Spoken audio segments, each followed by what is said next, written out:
Assalamualaikum warahmatullahi wabarakatuh. Kepada anak-anakku, siswa-siswi SMK Ma'arif Pang 6 tahun 2020-2021, perkenalkan, nama Asrori. Keren kan? Asrori, asli orang Losari. Bapak di SMK Ma'arif mengemban amanat untuk mengajar pelajaran matematika. Jadi siap-siap saja kalau misalkan suatu saat nanti diajar oleh Bapak.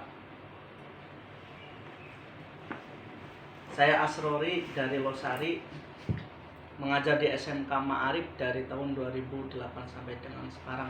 Selain daripada itu juga saya dikasih kepercayaan oleh kepala sekolah untuk mengemban kurikulum. Kurikulum di sini yaitu mengatur segala aktivitas kegiatan pembelajaran di sekolah. Adapun berkaitan dengan MPLS, oleh Wakil Kesiswaan saya dikasih amanat untuk memberikan materi tentang belajar efektif ataupun pembelajaran yang efektif. Pembelajaran yang efektif itu pembelajaran seperti apa? Lah, dalam hal ini saya kasih 7 cara pembelajaran secara efektif. Untuk mendapatkan pembelajaran yang efektif, 7 cara ini yang pertama yaitu buat suasana belajar yang nyaman. Anak-anakku bisa dalam hal, karena di sini suasananya menggunakan daring, bisa sambil mendengarkan musik, sambil melihat HP, pembelajaran misalkan lewat komunikasi di sini dalam hal ini adalah HP. Bisa juga istilah membaca buku di tempat-tempat yang teduh, yang nyaman, bisa di pinggir istilahnya taman ataupun tempat yang sekiranya tidak mengganggu orang lain. Ya, yang rileks lah, yang nyaman di mana. Yang kedua, untuk mendapatkan pembelajaran efektif juga selain daripada suasana yang nyaman, yaitu untuk mengingat selalu pelajaran tersebut. Jangan semua buku istilahnya dibaca, paling tidak merangkum pokok pembelajaran.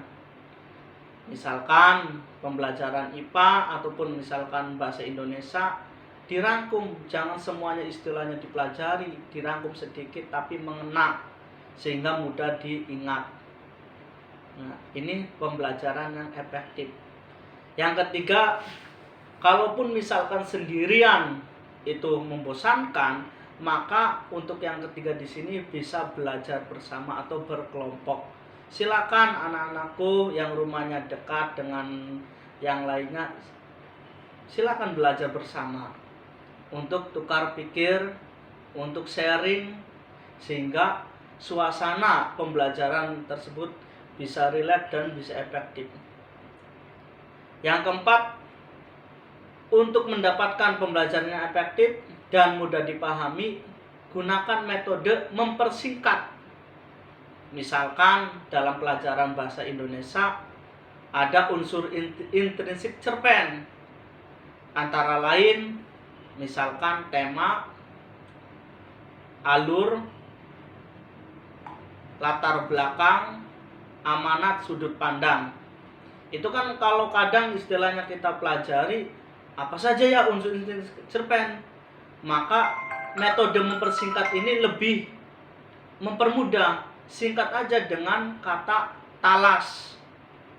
Kata talas yaitu tema, amanat, latar belakang, alur, dan sudut pandang. Jadi mudah diingat.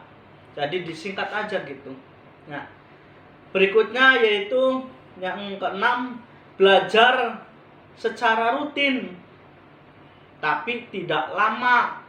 Misalkan pulang sekolah pas maghrib ngaji, ya belajar nggak usah banyak-banyak, 10 menit ataupun 20 menit.